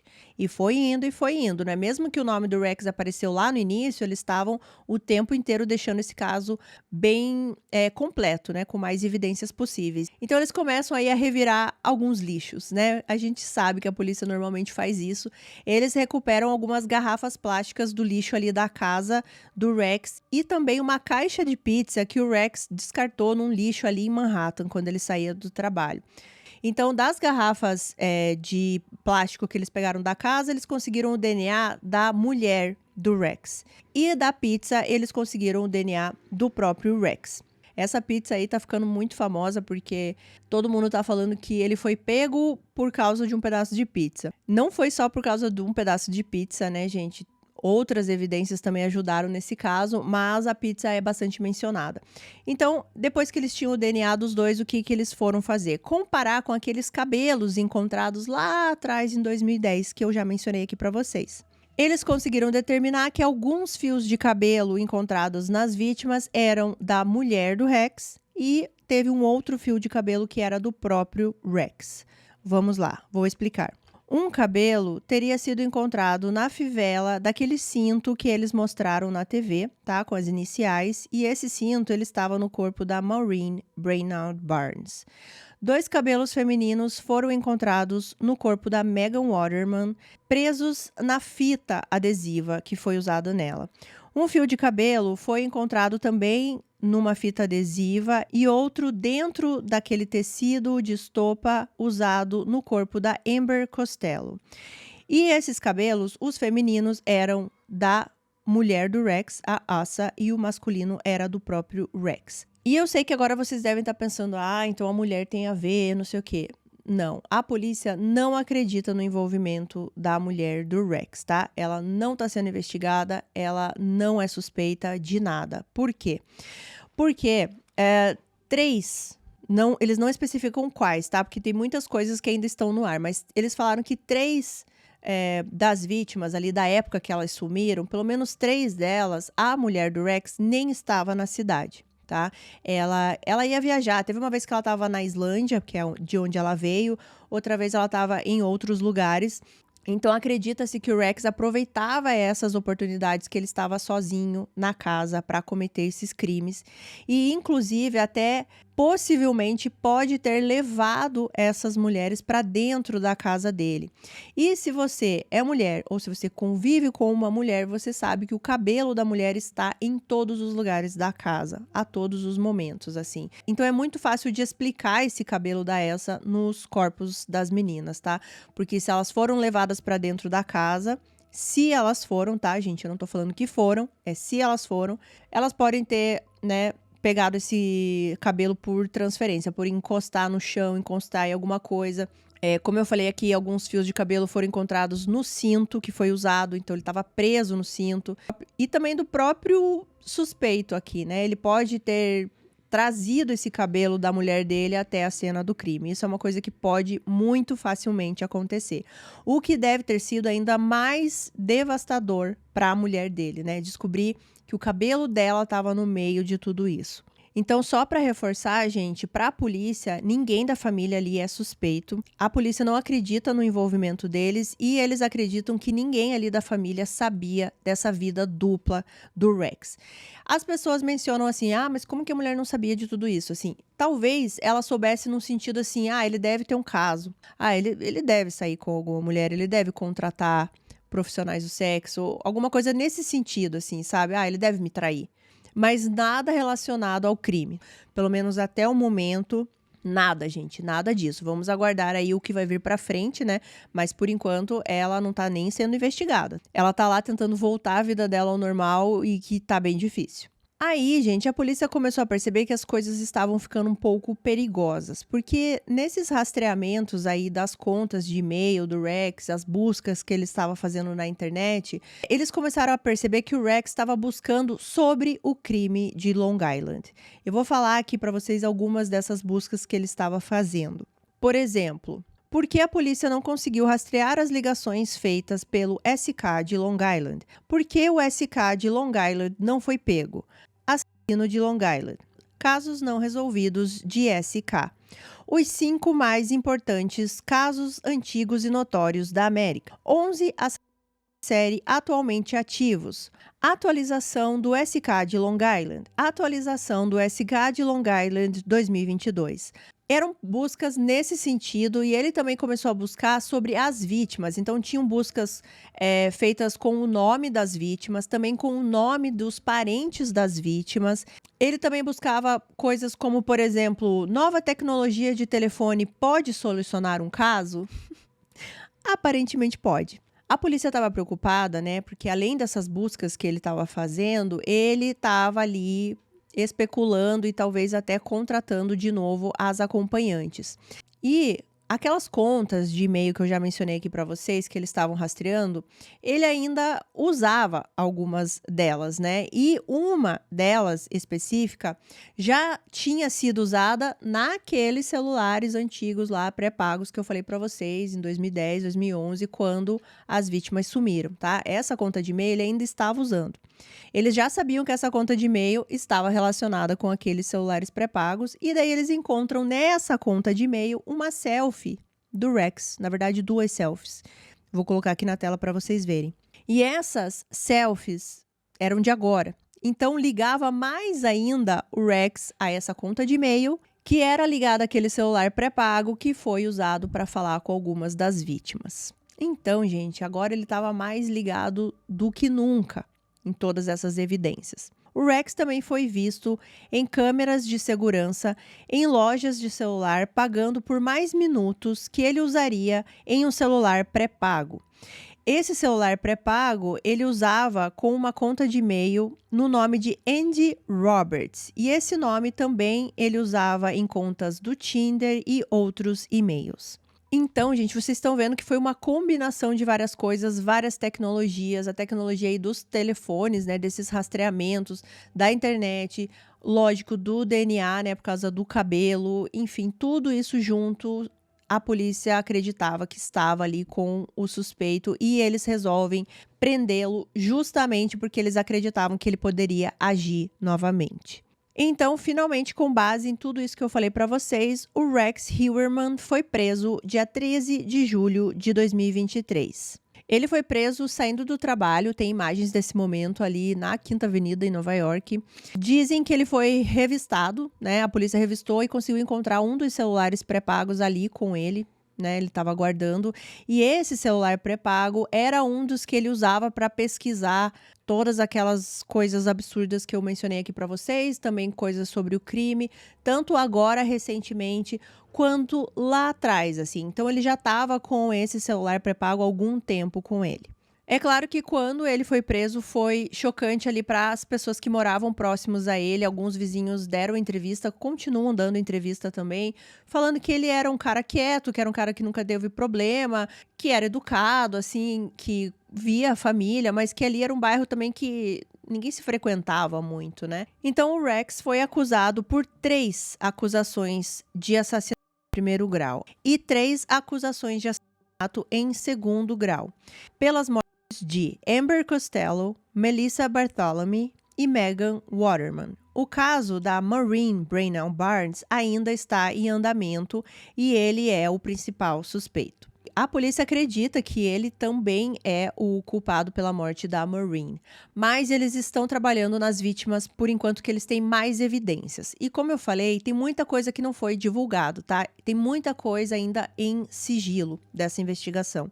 E eles estão se concentrando aí nessas vítimas que eles acreditam que possa levar realmente a uma condenação, né? E não, de repente, colocar uma vítima que gere a dúvida. Essa é a pior coisa que pode acontecer num julgamento. É você, ao invés de confirmar, você gerar mais dúvidas, né? Pode ser que ele esteja envolvido em todos os outros? Não sabemos, gente, porque eles não têm falado nada por enquanto sobre os outros casos aqui, os outros corpos encontrados. O Rex, ele se declarou inocente, segundo o advogado dele, ele chorou e disse, eu não fiz isso. Ele foi preso dia 13 e dia 14 foi o dia que eles fizeram uma coletiva de imprensa, assim. E eu fiquei acompanhando a coletiva e tal, e eles explicaram meio por cima como é que eles tinham descoberto, né? Não deu para entender muito na hora, assim, mas eu já achei muito interessante como foi conduzida essa investigação, tudo em sigilo, tá? Assim, ninguém sabia que eles estavam trabalhando nesse caso, eles não falaram para ninguém que eles tinham voltado a falar desse caso, pelo que eu entendi. Então, eu achei bem interessante. Logo depois que ele foi preso, foram feitas buscas na casa dele. E a casa dele é um outro episódio aqui à parte, porque as pessoas têm falado muito da casa dele. Porque se a gente for analisar, a casa dele é bem diferente do resto da vizinhança. Vocês veem aí, né? Ele é uma casa de um arquiteto, né? Então ela poderia ser mais bonita, digamos assim, né? Mas aí tem algumas explicações que as pessoas dão. Uma é que a casa é de família, ela vem já do pai do Rex, alguma coisa assim, ou do avô, é a casa que ele nasceu, cresceu e viveu a vida inteira. Então pode ser que ele não queira mudar nada, que ele goste dessa coisa mais saudosista, assim, né, mais nostálgica. Mas tem aquelas pessoas que acreditam que talvez ele tenha alguma coisa ali na casa, não queira que as pessoas descubram, então ele não vai fazer reformas, nem nada do tipo, né. Enfim, eles fazem essa busca na casa do Rex e foram alguns dias de busca. E lá eles encontraram quase 300 armas, né? Ele tinha uma espécie de um cofre também, e lá dentro tinha algumas armas, mas é muita arma, né, para uma pessoa. Ele não tinha licença para quase metade dessas armas, então, assim, uma boa parte ele tinha, outra não. Eles também retiraram uma boneca que tava meio que num case, assim, de vidro. Tem uma foto, não dá pra gente entender muito bem, mas eu achei meio estranho. Mas também é aquilo, gente, é uma casa antiga, pode ser alguma coisa, sei lá, da mãe dele, da avó dele, ou pode ser algo mais perturbador, não sei. Agora, algo perturbador realmente que eles tiraram foi um retrato que parece que é de uma mulher que foi agredida. Vou colocar aqui a foto também para vocês verem, mas isso sim é meio perturbador. E a polícia disse que eles possuem cerca de 8 terabytes de evidências desse caso. Fora isso, na casa não foi encontrado nada de suspeito, assim, ou pelo menos nada que foi divulgado. Não se fala de sangue ou ossos ou nada do tipo, tá, gente? Por enquanto foi só isso que fizeram. A única coisa que tem se falado também muito da casa foi o estado que a casa ficou depois que a polícia saiu, né? Tem fotos de como a casa ficou, porque eles tiveram que revirar a casa inteira. Então tem muita coisa em caixas, eles tiveram que cortar uma banheira, eles cortaram um pedaço da banheira, que é aquelas banheiras mais de plástico, assim, né? Então a casa, assim, ficou de cabeça para baixo. Dia 1º de agosto, agora também, que foi bem recente, eles tiveram uma audiência. E pelo que eu entendi, essa audiência é aquela audiência onde a promotoria e o advogado de defesa se apresentam e a promotoria vai dizer tudo o que eles têm e entregar todas as provas ali, né? Porque, na verdade, ele não falou nada, ele só se apresentou. Tem fotos agora dele dessa audiência também. E foi algo rápido, ele não falou nenhuma palavra, ele só ficou ali algemado, as pessoas tiraram fotos e tal, os advogados e a promotoria fizeram o que eles tinham que fazer. A promotoria disse que entregou discos rígidos à defesa, bem como cerca de 2.500 páginas de documentos e fotografias. Os documentos incluíam relatórios de autópsia, relatórios de DNA e imagens de vigilância da casa do réu. O advogado do Rex, ele sempre que ele deu entrevista, ele ficava falando que ele nunca tinha recebido nenhuma prova, nenhuma evidência, que ele nunca tinha visto nada, né? Então, eu acredito que essa audiência é para isso também, para a promotoria entregar tudo que eles têm para a defesa, né? Porque o que é prova tem que estar ali dos dois lados. Aí o advogado de defesa do Rex, ele fala que eles não querem fazer nenhum acordo judicial, que ele vai provar que o Rex não fez isso e que agora ele vai examinar todas essas provas que a promotoria entregou. Fora a casa ali do Rex, em Massapequa, eles também fizeram buscas em outras propriedades que o Rex tem. Então, eles fizeram buscas na propriedade que ele tem na Carolina do Sul, em Atlantic City, em Las Vegas. E, por enquanto, não temos, assim, nenhuma notícia se encontraram algo ou não. Porque, gente, tem alguns casos que aconteceram nessas cidades, tá? Mas eu vi numa notícia aqui que a polícia, por enquanto, não acha que exista nenhuma conexão com esses casos das outras cidades. Principalmente, se eu não me engano, em Atlantic City tem algumas mulheres que também foram encontradas, enfim, mas eles acreditam que por enquanto não tem conexão. E agora a gente chega aqui no último desdobramento desse caso. No último não, né? Eu espero que não seja o último. No mais recente, que foi agora dia 4, sexta-feira. Lembrando que eu tô gravando esse vídeo no dia 6, no domingo. E então tudo que sair depois desse dia não vai estar aqui nesse vídeo, tá? Não é porque eu não quis colocar. Então, se você tá do futuro vendo esse vídeo foi gravado até o dia 4. Então, nesse dia 4... a gente recebeu a notícia de que uma vítima aí, das que não tinham sido identificadas, finalmente foi identificada e o nome dela é a Karen Vergara. A Karen Vergara é a vítima que eu chamei aqui, até então, de Jane Doe 7. Essa vítima que o torso dela foi encontrado em 1997, numa praia próxima, e daí ali em 2011 foram encontrados outros restos mortais dela ali próximo a Gilgo Beach, né? Inclusive próximo também aos restos mortais da Peaches. Na época eles conseguiram identificar que era da mesma pessoa, mas não conseguiram identificar quem era. Então, como que agora eles conseguiram identificar quem era essa Jane Doe 7, que virou a Karen Vergara? Bom, como eu falei para vocês, aquela força-tarefa começou em fevereiro de 2022, certo?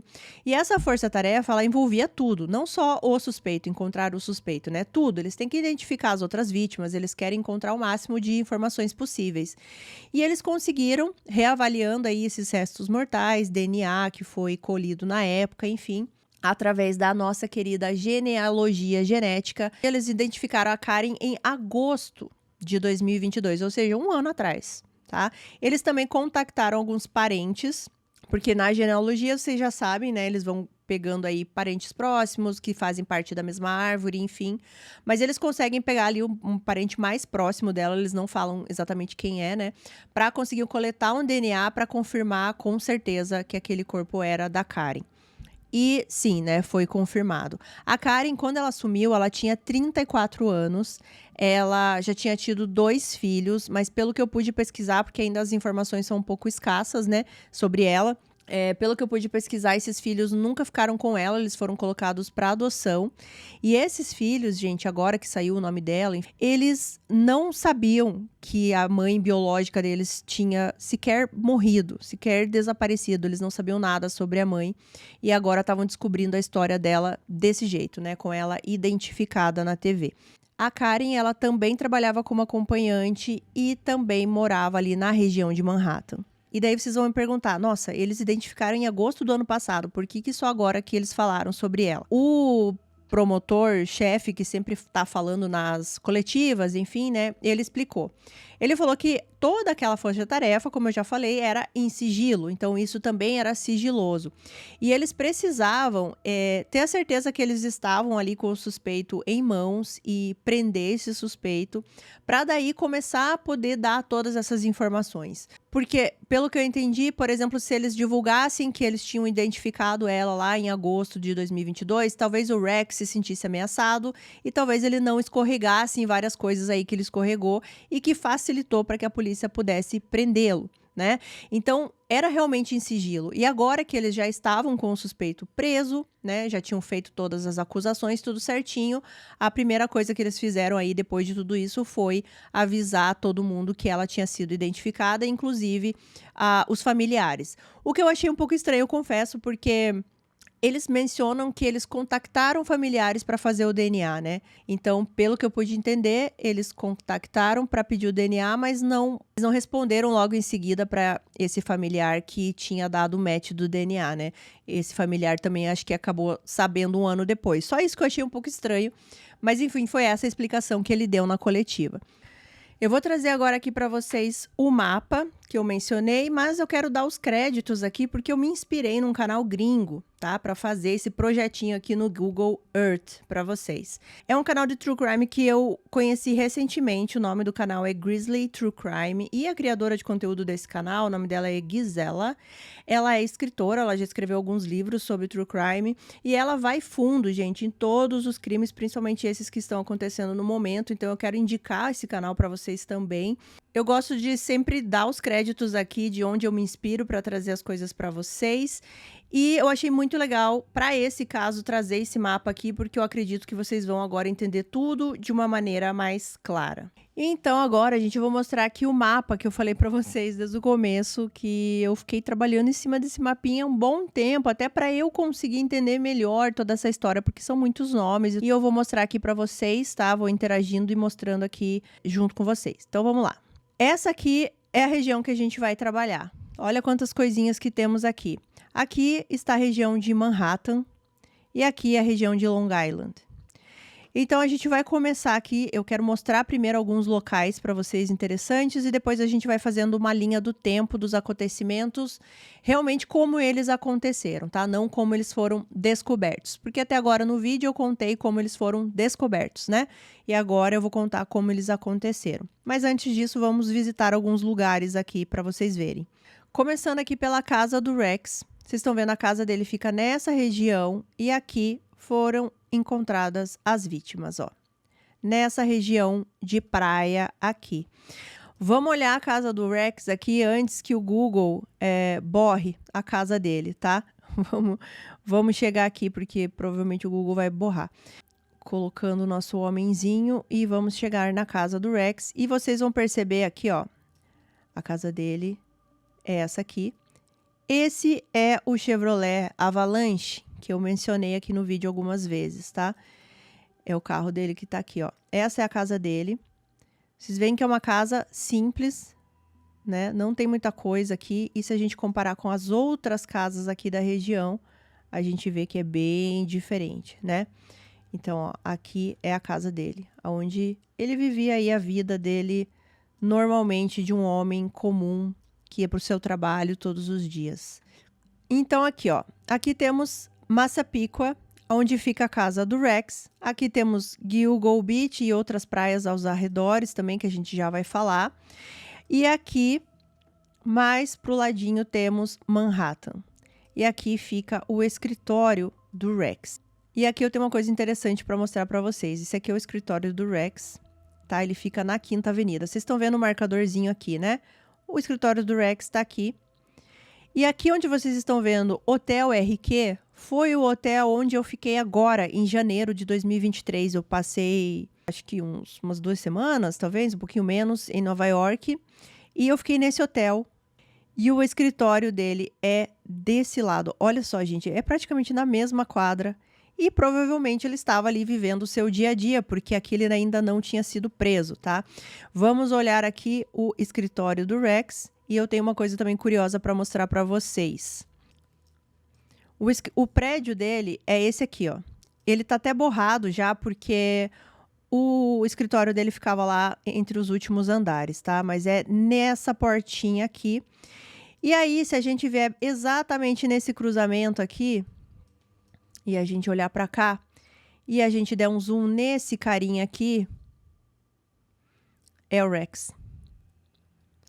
Pego pelo Street View, pego pelo Google, ele tá aqui, ó.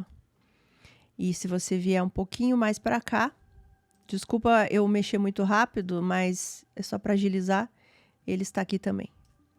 Exatamente na frente, né? Aqui é a porta do escritório dele, do prédio, né? Do escritório dele, esse 385 Quinta Avenida, Nova York. Ou seja, o centro de Manhattan, né? Onde tudo acontece. Coisas interessantes sobre esse mapa, já vamos fazer a linha do tempo, né? Aqui é a região onde o Rex morava, Massapequa. Do lado da região dele é Amityville. Inclusive aqui é a casa famosa do Amityville, que eu tenho caso aqui contando no canal, tá? Ficou bem legal aquele vídeo. E o Rex, ele também tinha uma espécie de um depósito, sabe aqueles depósitos que eles compram, né? Você vai lá, coloca todas as suas tralhas lá, ele também tem um depósito aqui nessa região de Amityville. Então aqui, ó, para vocês entenderem, né, as regiões que ele ligava para as vítimas, né? Então, de dia, normalmente as ligações vinham dessa região, que era a região onde ele estava trabalhando, né? De dia, lá no escritório dele. E quando as ligações eram feitas à noite, ele estava nessa região aqui, Massapequa e às vezes um pouco Amityville, porque ele pode ter ligado enquanto ele estava indo para esse depósito dele lá. Então, agora a gente vai para a linha do tempo. Se eu lembrar de mais alguma coisa, eu vou falando aqui para vocês. Então, vamos abrir aqui. A gente vai começar aqui pela Karen Vergara, tá? Que os primeiros restos mortais dela foram encontrados nessa região aqui, ó, que é essa praia chamada de Fire Island. Só para vocês terem uma noção pelo mapa, né? Gilgo está aqui, ó. Ela foi encontrada aqui. Então, em 96, o corpo dela foi encontrado nessa região aqui de praia. Esses textinhos que eu deixei aqui para vocês, tá? É um textinho que eu tiro desse site aqui, ó, o Lisk Podcast. Vocês conseguem entrar lá, tem bastante informação. Ainda não atualizaram muito sobre a Karen, sobre a foto dela, nem nada. Mas eu peguei de lá, eu só traduzi e coloquei aqui para vocês também já irem olhando algumas informações e irem se achando um pouco mais. Mas aqui, ó, a Karen foi encontrada a primeira vez, o torso dela foi encontrado aqui, ó, em 1996. Nesse momento aqui, ninguém sabia quem ela era, ninguém sabia o que tinha acontecido. Depois disso, a gente vai aqui para 1997, quando os primeiros restos mortais, que se eu não me engano também foi o torso, da Peaches, foi encontrado, que é essa que estava com a tatuagem que eu falei para vocês. Ela foi encontrada nessa região aqui de Lakeville. Lakeville, né, na verdade. Que também, ó, é tudo próximo, tá? Lakeville tá aqui no mapa e ele tá no meio de Manhattan e Massapequa. Então, ela foi encontrada aqui, o torso dela foi encontrado primeiro aqui em 97. Continuando a linha do tempo, a gente vai para uma outra região onde foram encontrados os primeiros restos mortais da Jessica Taylor, que foi em 2003, e da Valerie Mack, que foi em 2000. Elas foram encontradas nessa região aqui de Manorville. Essa região aqui, ó, de Manorville, só para vocês terem noção no mapa, também aqui, ó, é mais para o canto. Então, isso foi em 2003 e 2000. De novo, aqui nessa época, ninguém sabia quem elas eram, né? Foram só restos mortais. Aí a gente vai aqui, ó, já para pular para 2007. Aonde a Maureen foi vista pela última vez, que foi na região de Manhattan. Eu não consegui encontrar exatamente qual foi a região, mas eu coloquei aqui Manhattan, né? Então, ela foi vista pela última vez aqui, isso em 2007. A Melissa, ela foi vista pela última vez em 2009, na região do Bronx, onde ela tinha um apartamento. Então, tudo isso aqui, Nova York, tá? A Shannon entra aqui em 2010, em maio de 2010, e é aqui que a gente vai entrar nesse condomínio, que eu já devo ter mostrado aqui no vídeo para vocês, né? Ela percorre por todo esse condomínio. A casa onde ela foi ver o cliente é essa aqui. Não se sabe exatamente se ela correu por essa rua ou se foi por essa rua, mas ela acaba se perdendo aqui nessa região e ela some. E se vocês perceberem, a Shannon, ela desapareceu antes de duas das vítimas ali de Gilgo Beach, né? Porque ela sumiu, ó, em maio de 2010. Aí a gente vai para Megan, a Megan, que foi vista pela última vez em junho de 2010, ou seja, a Shannon já estava desaparecida quando a Megan desapareceu. Ela foi vista aqui nesse hotel que eu marquei aqui, ó, que é o Holiday Inn Express em Nova York, Manhattan, né? Depois disso, a Amber foi vista pela última vez em setembro de 2010 e ela foi vista aqui nessa região de Babylon, que era onde ela tinha o apartamento, que é perto de Amityville, que é perto de Massapequa Park. E essa região aqui, lembrando sempre que a Amber é aquela que o amigo e ela fazem aquela armadilha para pegar o dinheiro do cliente e o cliente volta no dia seguinte. Então, ela foi vista a última vez aqui, indo se encontrar com o cliente. Depois, gente, vocês podem também pausar esse mapa e ler certinho o que eu tô colocando aqui para vocês ficarem mais... entenderem mais a dinâmica desse caso. Lembrando que aqui eu tô fazendo a ordem cronológica dos acontecimentos, não de como eles foram descobertos. Tá? Então, só reforçando que a Amber também desapareceu depois da Shannon Gilbert. Então, a Shannon já estava desaparecida aqui. A Shannon sumiu em maio de 2010, aqui estamos em setembro. Então, as buscas pela Shannon estavam acontecendo e foi aí numa dessas buscas que eles começam a encontrar os corpos das meninas. E aqui a gente vai para a ordem que esses corpos foram encontrados. Então, o primeiro corpo a ser encontrado foi o da Melissa Barthélemy e logo em seguida dela, do ladinho aqui, foi encontrado a Maureen. Olha que próximo que elas estavam. Logo em seguida foi encontrado o da Megan. E aí, depois disso, a da Amber. Então, as 4, ó, elas foram encontradas muito próximas uma das outras, tá? E aqui eu vou entrar com o homenzinho aqui só para vocês terem noção de como que é essa praia que eu falei para vocês. Que não é uma praia como a gente tá acostumado a ver. Ela é uma praia assim, ó, só passa a rodovia. E aqui é um mato muito alto e ela é só vegetação, vegetação, vegetação até chegar no mar, entendeu?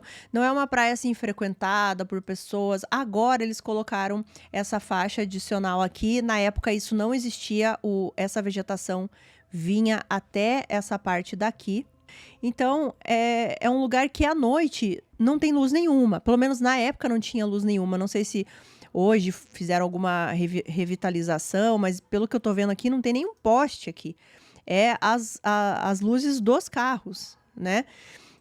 E eu tentei procurar aqui pelas imagens do Google, eu não encontrei, mas se eu não me engano, em alguns lugares aqui onde as meninas foram encontradas, existem cruzes com os nomes delas. Mas foi nessa região aqui, ó, só para vocês terem ideia como que é essa praia que a gente fica falando. Então, as 4, né, encontradas aqui. Depois disso, eles voltam a fazer mais buscas e eles encontram a Jessica Taylor, também próximo, né? E a Jessica é aquela que eu falei que em 2003 tinha sido encontrado naquela outra região, lá em cima. Aqui, ó, gente. Ela foi encontrada a primeira vez aqui, parte do corpo dela aqui. E agora ela foi encontrada nessa região aqui, tá? Aqui. Depois a Jessica Taylor, do lado dela aqui, ó, próximo também aos 4 corpos das meninas, foi encontrado o asiático, né? Eles falam o homem asiático, ou John Doe, e acredita-se que a morte dele tenha sido aí há 5 ou até 10 anos atrás. Depois do John Doe, eles encontram a Valerie Mack. A Valerie Mack foi encontrada um pouquinho mais adiante da Jessica Taylor, tá? Aqui. E a Valerie Mack também foi encontrada primeiro lá nessa região aqui de Manorville. E agora, o restante do corpo dela foi encontrado aqui, na parte de Gilgo, né? Depois da Valerie Mack, foi encontrado o Baby Doe, estava bem próximo da Valerie Mack. Agora, a gente já sabe que o Baby Doe é filho da Peaches, e a Peaches foi encontrada aqui. É uma outra praia, tá? Ó, vocês vão ver que é próximo. Aqui estão as meninas de Gilgo, aqui foi a Peaches. E a Peaches, que é a mãe do Baby Doe, ela foi encontrada aqui. E lembrando que os primeiros restos mortais dela foram encontrados em uma outra região, né? Aqui, ó, em Lakeville. Então, ela primeiro foi encontrada aqui e depois aqui. E se a gente for pensar que provavelmente, quando ela foi morta, ela estava com o bebê, né? Então, essa pessoa fez alguma coisa com ela aqui e trouxe o restante do corpo dela e o bebê para descartar aqui. E descartou longe um do outro, né? Ó, porque o bebê tá aqui e a Peaches está aqui. Então, são coisas que a gente não sabe o que aconteceu e eu torço muito para que consigam descobrir quem era a Peaches, o que aconteceu com ela e com o bebê, porque é muito triste, assim, você saber que pessoas foram encontradas ali e a gente não sabe o passado, não sabe o que aconteceu, não consegue dar um nome para essa pessoa conseguir finalmente descansar, sabe? Então eu torço muito para que todos esses outros casos, né, a Jessica Taylor, a Valerie Mack, Peaches, agora a Karen Vergara, que já foi identificada pelo menos, né, saibam o que aconteceu com essas pessoas, esse homem também que foi encontrado aqui e também a Shannon Gilbert. Mas vamos continuar aqui. Depois disso, logo que eles encontram os outros restos mortais da Peaches, eles encontram aqui os restos mortais da Karen Vergara. Lembrando que aqui, quando eles encontram essa segunda parte dos restos mortais dela, da Karen, eles ainda não tinham identificado ela, né? Eu coloquei o nome dela aqui porque agora ela já está identificada. Ela só foi identificada agora, em 2023. E a Karen é aquilo que eu falei pra vocês. Primeiro, ela foi encontrada aqui, né? Nessa região. O torso dela foi encontrado ali. E depois ela foi encontrada aqui em 2011, nessa região próxima a Peaches. Aqui, gente, as localizações são aproximadas, tá? É mais ou menos, eu me baseei pelo que a gente vê em fotos, né? Das matérias e localização da polícia, enfim, é mais ou menos, né? Não tem como saber exatamente. E aí a gente vai aqui para Shannon Gilbert, né? Que o corpo dela foi encontrado depois de todos aqueles outros. E olha só, ela estava próxima aqui aonde ela foi vista pela última vez, que era esse condomínio, né, daquele cliente que ela acaba saindo correndo, enfim, ela foi encontrada aqui. Então, o da Shannon é muito misterioso, né, porque ela estava próxima do local.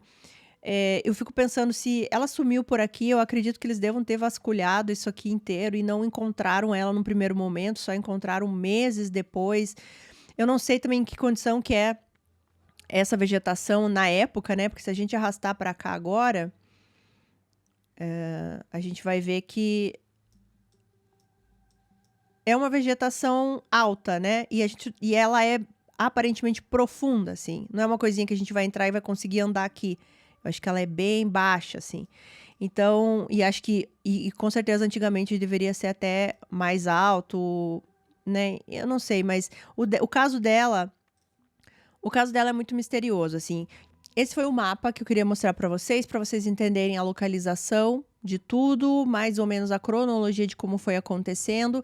E uma coisa que eu queria questionar, baseado aí nessa cronologia, é o seguinte, para vocês comentarem aqui para mim. Quando a Shannon desaparece, se descobrem aí todos esses outros corpos, né? Tanto que a gente viu que 2 das meninas ali de Gilgo Beach sumiram depois da Shannon. Será que o suspeito, porque ele é só um suspeito por enquanto, tá, gente? Ele não foi julgado, então a gente não pode falar nada ainda. Será que o suspeito, ele percebeu que por causa da Shannon ali, acabaram descobrindo todos aqueles corpos? Será que ele parou de fazer? Porque acabaram descobrindo aonde ele estava descartando esses corpos, ou ele pode ter mudado, ido para outro lugar, porque estava toda essa comoção ali em volta da Shannon. Porque são coisas muito próximas que aconteceram, né? A Shannon some, depois some a Megan e depois a Amber. Quase que, assim, meses seguintes, assim. Então, será que ele ficou com medo, assim? Ah, agora descobriram onde eu coloco meus corpos e vou para outro lugar. Não sei, é uma questão que me veio na cabeça aqui, mas vamos continuar aqui agora só para finalizar o vídeo. No final do vídeo eu vou deixar outras perguntas aqui no ar para vocês. Então, o que mais que a gente tem de atualização desse caso? Bom, a esposa, ela pediu o divórcio. A Asa, ela disse que a família está envergonhada e em choque. Ela pediu o divórcio 5 dias depois que ele foi preso. E, assim, eles estão vivendo um verdadeiro, assim, inferno. Porque muita gente vai até a casa deles, diz que fica lá na frente. E não é, assim, só jornalistas, não. Pessoas, assim, que estão interessadas no caso, vão lá. Diz que já falaram várias coisas para eles. Mas os vizinhos ali estão ajudando muito a família. Eu vi em algumas matérias que os vizinhos estão levando mantimentos para eles não precisarem sair de casa. Eles deixam bilhetinhos na porta para caso eles precisem de algo, né? Assim, para contar com os vizinhos, né? Eu vi um bilhetinho de um vizinho que dizia isso. A gente está aqui para ajudar vocês, avise se você precisar de alguma coisa. E a casa, ela ficou aquela bagunça que eu mostrei aqui para vocês. Então, eles quase não ficam dentro da casa, gente. E também porque deve ser muito traumático. E eles ficam ali na parte de fora da casa. Os jornalistas estão ali o tempo inteiro. Então, já tiveram momentos que ela ficou estressada, que ela xingou os jornalistas, mas também teve momentos que eu vi que ela respondeu alguns jornalistas e foi educada em algumas perguntas, outras elas não responde. Ela fala que daí é só falando com o advogado dela. E é super compreensível isso, assim, até dela ficar nervosa, né? Porque o que ela descobriu, gente, não é fácil. Não é fácil. E você viver naquela casa que você vivia com aquela pessoa. E ela fala alguma coisa assim que os filhos choram até dormir, que ela chora também até dormir. E que cada hora que eles olham uma caixa bagunçada, qualquer coisa, eles lembram dos crimes que o marido pode ter cometido. O irmão do Rex também está sendo questionado. Ele mora, se eu não me engano, lá na Carolina do Sul. Ele está sendo questionado porque ele ganhou um Chevrolet Avalanche do Rex. Aparentemente o Rex tem 2. Um ele deu pro irmão e um ele tem lá na casa, né? E pode ser que esse que ele deu pro irmão seja um dos carros que ele usava antigamente. Então até o irmão tá sofrendo com isso porque ganhou esse presente aí do Rex sem saber o que ele pode ter feito dentro daquele carro. Coisas que estão falando sobre o Rex também, além de que estão chocados porque não imaginavam, mas algumas pessoas falam que achavam estranho algum comportamento dele, por exemplo, assim, do nada, no meio de uma conversa, ele jogava aquela pergunta assim, e os assassinatos lá de Gilgo Beach, ou e o SK de Long Island? Ele jogava esses assuntos para as pessoas e era uma coisa assim muito aleatória, sabe? Não era assim... As pessoas estavam conversando disso, era recorrente, porque parecia que ele queria falar sobre esse assunto, sabe? Outra coisa interessante que surgiu disso daí foi uma declaração do BTK. Sim, ele deu uma declaração falando que o Rex era uma cópia dele. Ele disse o seguinte, abre aspas, fui preso aos 59 anos, casado, 2 filhos, marido, pai de longa data, assassino, perseguidor, dispositivos eletrônicos usados, mora em um bairro sem ser detectado. Fecha aspas. Teve isso, tá, gente? Teve isso do BTK falando do Rex. Ele falou que era muito semelhante, a quantidade de vítimas pode ser a mesma, já que o Rex pode ser o culpado de outras vítimas também. A idade dos dois era a mesma. Eles tinham essa fachada de ser um homem, pai de família, trabalhador, que ninguém ia desconfiar. Várias coisas realmente semelhantes, né? Eu só não sei como é que dão ainda a voz para uma pessoa igual o BTK, mas enfim. Mas aí temos o outro lado da família do BTK, que é a Carrie Ronson. Eu acho que é assim que fala o sobrenome dela. Eu tô até com o livro dela aqui, ó, porque eu vou começar a ler. Ela é a filha do BTK, né? E ela deu algumas declarações aí sobre esse caso, porque ela disse que imediatamente quando ela soube dessa notícia, ela pensou na família, porque é o que ela viveu, né? Ela também teve essa terrível descoberta na vida dela. Então ela disse que a primeira coisa que ela pensou foi a família e saber se ele tinha família. E quando ela soube que ele era casado e tinha 2 filhos, ela ficou assim muito arrasada, porque ela disse que ela conseguia sentir novamente o que ela tinha sentido quando ela descobriu sobre o pai dela. E aqui, gente, assim, ele não foi ainda julgado, tá? Sentenciado, ele não foi nada disso. Ele tá lá sendo acusado somente, por enquanto, de 3 das 4 vítimas ali de Gilgo. Eu já tenho visto, assim, muitas pessoas também dizendo que esse caso pode ser fraco, que ele pode se safar, e eu vejo outras pessoas falando que não, que é um caso bem coeso, enfim. E isso tudo a gente vai ter que acompanhar aí nas próximas notícias, não se tem nem data, né, para julgamento, nem nada disso. Algumas pessoas também dizem que pode ser rápido pela grandiosidade desse caso, outras falam que não, porque há muitas provas e podem ser que descubram mais coisas. E agora que a gente vai comentar sobre algumas coisas, tá? Que eu acabo vendo pessoas analisarem, porque se questiona muito esses gaps, assim, da vida do Rex. Vamos lá. Se a gente partir do pressuposto que ele possa estar envolvido em todos esses casos que eu contei aqui pra vocês, e, gente, tem outras vítimas ainda, tá? Tem outras vítimas que eu vi em alguns outros casos, assim, mencionadas uma ou outra vez, mas eu resolvi trazer aqui as que são sempre mencionadas e são realmente as vítimas em potenciais desse caso de Long Island, tá? Mas, assim, vamos dizer se ele é realmente culpado desses casos que aconteceram lá em 96, 97, que é o caso da Carrie, o caso da Peaches. Ele tinha, nessa idade aí, ele tinha mais ou menos uns 36, 37 anos, se eu não me engano, pelas minhas contas.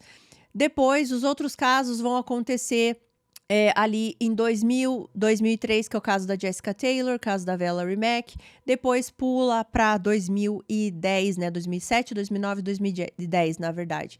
Depois tem esse gap aqui para 2022, aonde aparentemente ele estava tentando aí sair de novo com acompanhantes, comprando celulares pré-pagos, enfim, todas essas coisas. Será que ele ia voltar a agir, né?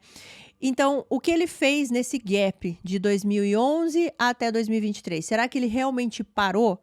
Será que ele parou de fazer?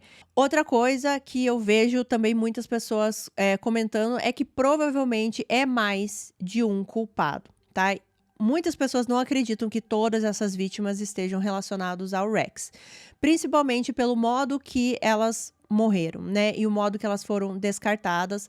As vítimas que supostamente são do Rex foram ali descartadas de uma maneira bem parecidas umas com as outras, e as outras não, né? As outras que estão aos arredores não, mas não se descarta porque também falam que existem alguns SK, vou falar assim, que podem mudar alguma coisa ali no seu modus operandi, no jeito de descartar as vítimas. Teve um especialista que eu vi num vídeo, se eu lembrar exatamente aonde eu assisti esse vídeo, eu coloco aqui embaixo.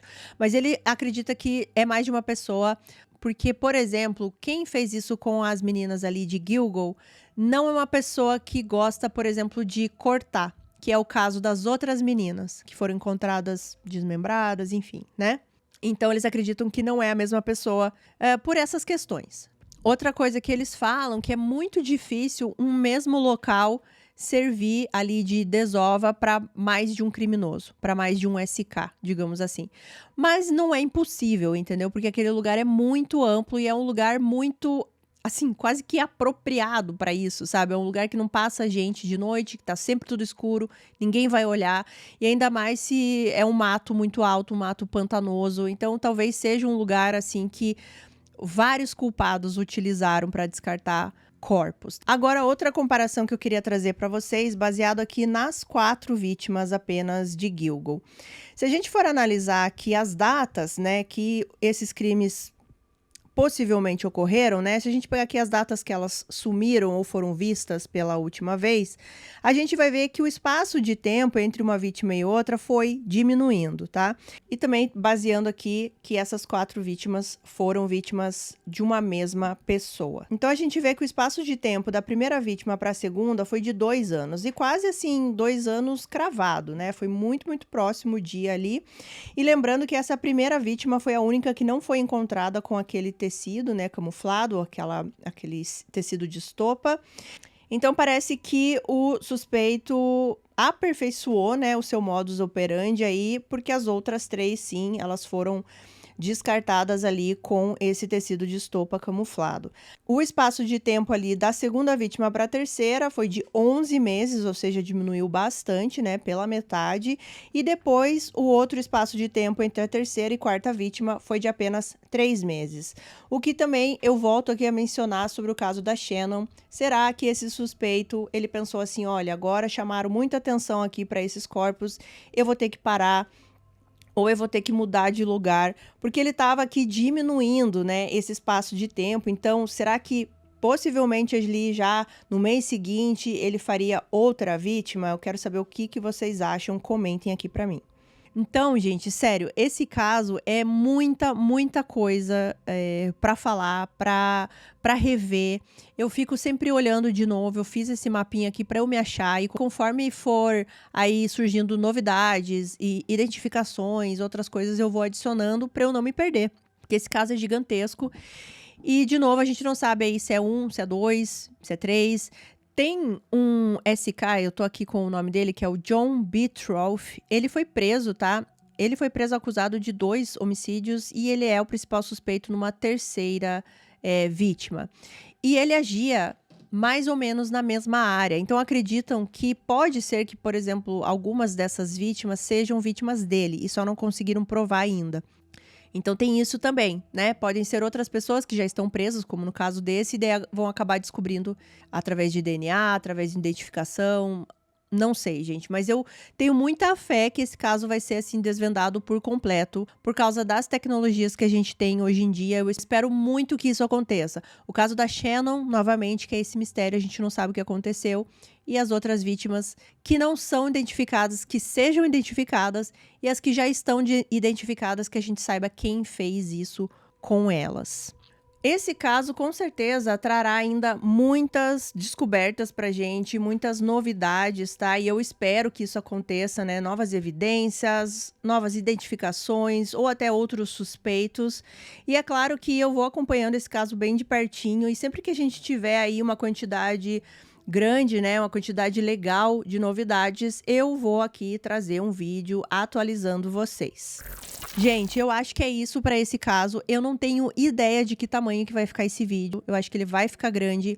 E se você chegou até aqui, esse ponto do vídeo, eu agradeço muito, porque esse vídeo deu bastante trabalho para fazer, para contar aqui para vocês. Quem me acompanha no Instagram lá já sabe que eu tentei gravar uma vez, não deu certo. Eu tô aqui regravando, né, fazendo tudo de novo.